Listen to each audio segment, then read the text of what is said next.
So this is offlane week. This is the prime position for soaking, dueling, sustainable guys and girls and aliens, fish. You get the idea. Anyway, Artanis is first up. This is a match on Warhead Junction. I picked this specific character because the globals in Dahaka were banned. ETC was also taken. Falstad was picked up by someone on my team.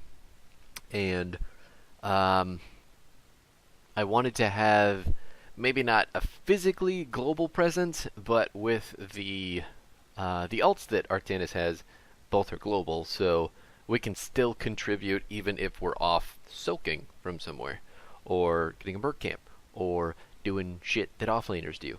So that in and of itself is why I felt that he was going to work so well. And with the build that I went in this game, he worked even more magnificently than I anticipated. So it was it's going to be an attack speed build. We'll get into it here. It's a Purifier Beam game as well, but you'll see how it all pans out, and hopefully we'll learn a couple things about sitting in a lane by ourselves. Yeah! Okay, note to self, never press the back button when you're recording on a third-party system, because the replay will fall apart. Just, what? This is Offlane, day number 1. Welcome to the rest of your life. That's probably incorrect. I don't know why people take so long to lock that level 1 talent. Like, are you really making a decision? A lot of these builds are pretty static. Anyway, Artanis, offlane, here we go. We're looking, we're chasing, nope, we're good. Going back to the middle lane now. I should have gone top right away to start getting that experience, but I noticed Murden in a bad spot, so I just want to go in, disrupt some shit. We got our passive ready. We're still auto-attacking as much as we can. Looks like Murden is good. And the enemy team only has 4 people here, because Phoenix decided just to go straight fucking top. Maiev eating damage from Falstad and Genji. Uther looking nice and dead with our Q. And that's how things go when there is a numbers disadvantage. I am on my way up to the Phoenix, because that will be my lane since Falstad went bottom. The Phoenix is halfway up the lane. I don't give a fuck if he knows I'm here, because there's the Genji gank, and that is fucking teleport into tower range with my fucking shield and a Brightwing teleport. Can you tell me how that Phoenix thought he was ever getting away? Ever. No, but seriously, that was amazing work on my Brightwing, and also my Genji. My Genji probably could have done a bit better to stutter step. He is in some trouble. Stutter step himself some more auto attack damage before I needed to go that far on Phoenix, but that was me trying to swap in to get ETC away from Maiev, or not fucking Maiev, Genji. And he blocked me, so that's how that's happening. We got some Brightwing support in our lane, ETC supporting his Phoenix a wee bit. Ooh, I'm going to miss a couple of those this game. One of the things that I have got to get better at as a player is knowing that you don't have to hit all of those. Sometimes it's better just to queue in, make the enemy think you're going for the swap, and then you don't. Oh my god. Goodbye, Brightwing. ETC currently nowhere on the map. I did not realize that when I was playing this game, and then walked into that bush with my face. Luckily, I have a lot of fucking health. So, yeah, I lived. But now I'm in a terrible position for the objective. And the swap didn't help a whole lot because there was minions under those towers taken for Phoenix. Looks like Uther and Maiev are the only people represented in the mid. our team looking at those bottom nukes too. I just kind of want to stop Phoenix for as long as I can. He, if he was aware, oh my god, he's putting some damage down. I keep swapping him and there's no way to actually get damage on him. His shield's just going to heal him back up. There's not a whole lot I can do at this point because I didn't put any relevant damage on him. Oh god, I missed the crap out of that. And he just decided to let me go with 35 health. So, thank you, Phoenix. You're the real MVP. Team is still fighting over the bottom objectives. Phoenix got the top objective, and one of the others down bottom. I want to get there. I want to help as much as I am worried about Phoenix dropping his nuke. Oh, that is so fucking fortunate. So is that. The unfortunate part was Murden getting stopped when he was trying to jump over. But even though the enemy team channeled the nuke, they stuck around way too long trying to fight this shit instead of... I'm gonna miss her. Yep.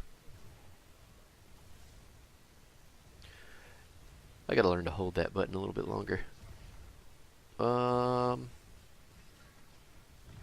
Yeah, so this is just a brawl. There's not really anything to this. I was thinking we could get this Blaze kill. I don't know why I thought that, because it's fucking Blaze. But, yeah, that happened. Right now, we're running our ass back up to the top lane to relieve Falstad of solo duties in the top. Burden catching Soak in the bottom. Genji wanting to go in. I can feel it. I'm stepping up.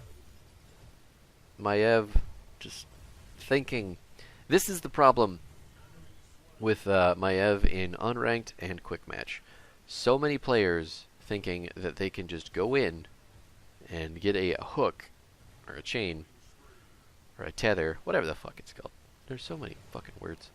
A tether, and they will have no impunity, or they will have complete impunity. I don't know. What's words? I just said I don't like words. Bye, Phoenix. Anyway. What was I saying? Did you see the save on that Falstad? He took lightning shield? He did. That's what saved him. That's what saved his fucking life so hard, and that was awesome. Thank you, Falstad. I love that build. I think it's so much fun. We dropped the nuke on the safe side because, as you all know, you will walk into tower range if you try to put the nuke down on the fort and the towers, which is going to get your ass blown up a lot of the time. Bye, Brightwing.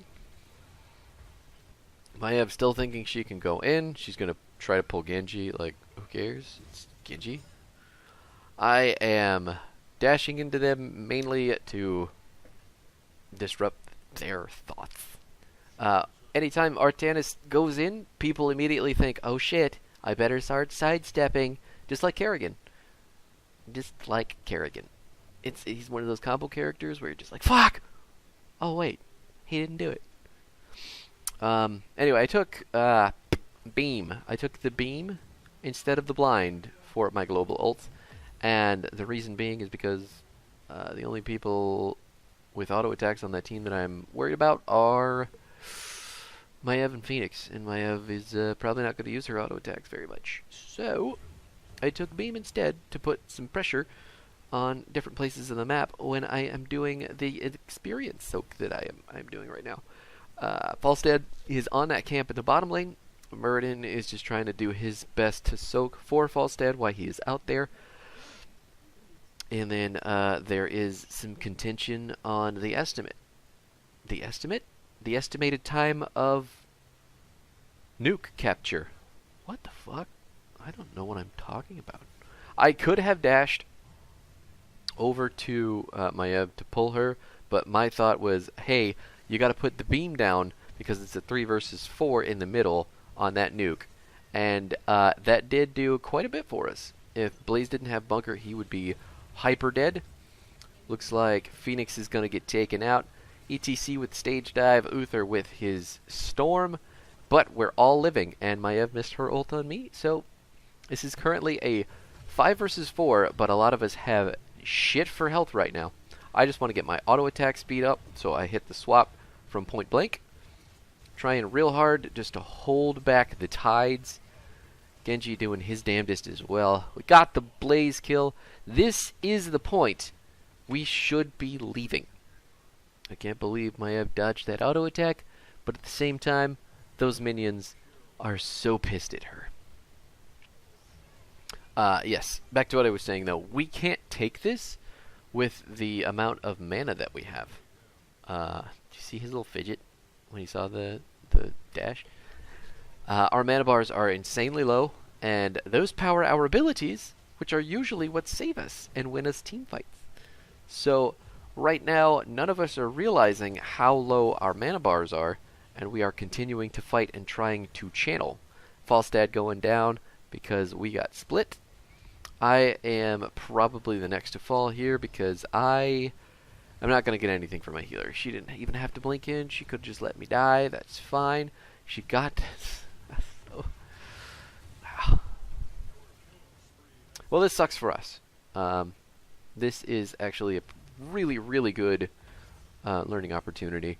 So, on maps like Volskaya, Warhead Junction, Dragonshire, anything that you need to channel or...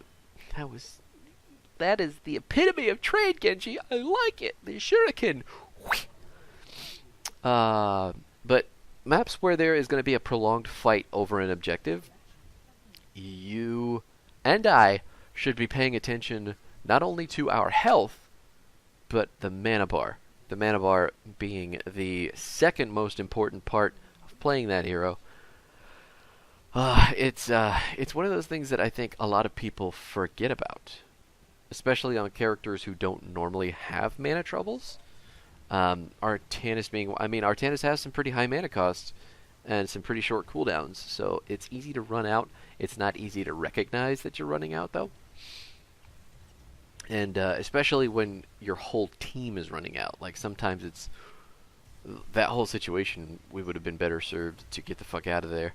I think that ult on Murden stopped Brightwing from TPing to him. Which killed him. But I saw these two over here. It's already 2 versus 1. I don't know how willing Blaze was to stand on that, but I plopped the laser down to apply some more pressure to him to back him further up. Now that we've got the 2 top camps going, Genji can put some more free pressure on the top fort, while the enemy team does whatever it is that they're doing in the bottom and coming up to the middle here. I got my full health bar. Looks like Uther didn't give a shit about sticking around, so I'm going to go in on Phoenix. Uther wanting the watchtower. Time to leave. Time to go. My build in this game is going to be auto attack focused, attack speed focused, sorry. For more shield uptime and more, like, just watch this. There's one. There's the swap. We got the armor. We're doing 200 auto attack damage. And then just slapping the ever-loving crap out of Phoenix. Had our E up again because we took Gravitation Vortex, which is reducing the cooldown when we auto attack things. And then when we hit our E, it's increasing our auto attack speed. Because fuck yeah.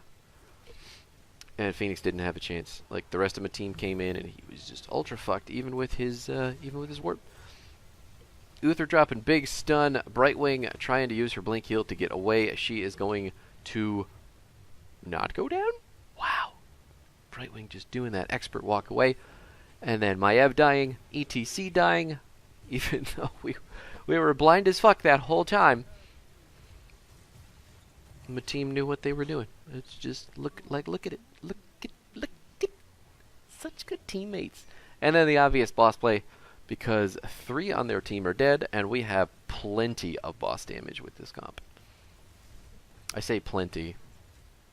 I mean an adequate amount. With amateur opponent, and then Falstad and his lightning build damage, we're decent. Oh yeah, and Murden's building Stormbolt too, so, or Sledgehammer. Ta-da! Boss is fucking nuts. Or boss speed is not nuts. You know what I'm saying. I just want to clear this wave, make sure everything's clear for the wave to follow the boss, or at least get in with the boss, maybe ahead of the boss, so that the tower shots will get wasted on the wave instead of the boss, and it can push harder.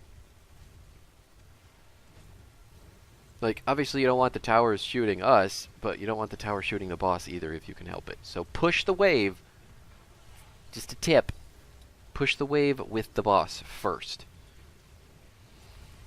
Auto-attacking got our shield up again, doing mighty fine stuff. Swap Uther back over, get the attack speed. He's not going to get to drop the nuke. A lot of these players on the enemy team made the decision to put down the nuke, which is good. They just didn't do it fast enough, which is bad. So kudos to them.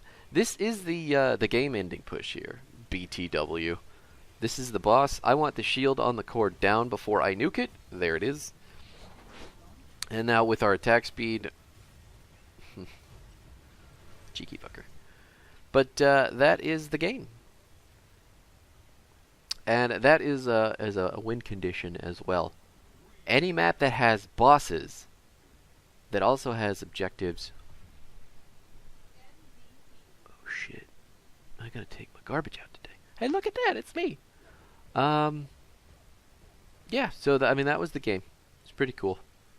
That was a really, really well done Artanis game, if I do say so myself. My Brightwing really bringing it together for me as well. So was my Falstad, and even my Genji.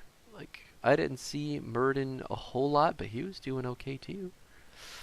Just, it's good stuff. It was really good stuff. We didn't even make it to level 20. That was a quick game. If I'm Phoenix, I'm not thinking salvo on this map. A ZTC stage dive is probably yes, but probably could have gotten away with Mosh Pit. Well, maybe not. No, there's a lot of interrupts on our team. So, anyway, big takeaways from this game. In the off lane in general, paying attention to the map. You don't always have to be engaged in just your lane. You do need to be aware of what everybody else is doing and what the enemy team is doing as well. More than any other role, it is easy for the offlaner to die. So just get used to clicking on and looking around the minimap before you make a decision to maybe go in and fight with someone.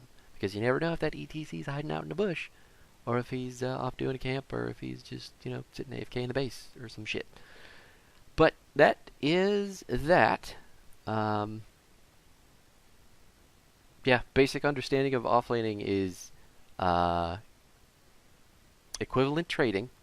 If you're going to be an aggressive offlaner, making sure that you catch as much soak as possible. Let's go take a look at that, actually. F2, is it? F1.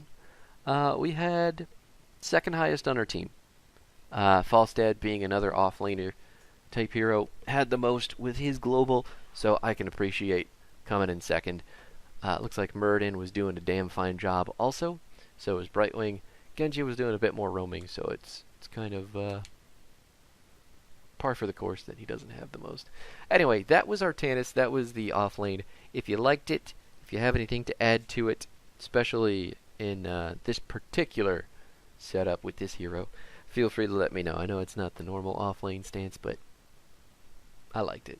Anyway, thanks for hanging out. Do them YouTube things if you're feeling it. Or if you're not, I mean, live your life. Do what you want to do. But I hope that you have yourself a nice lasery day.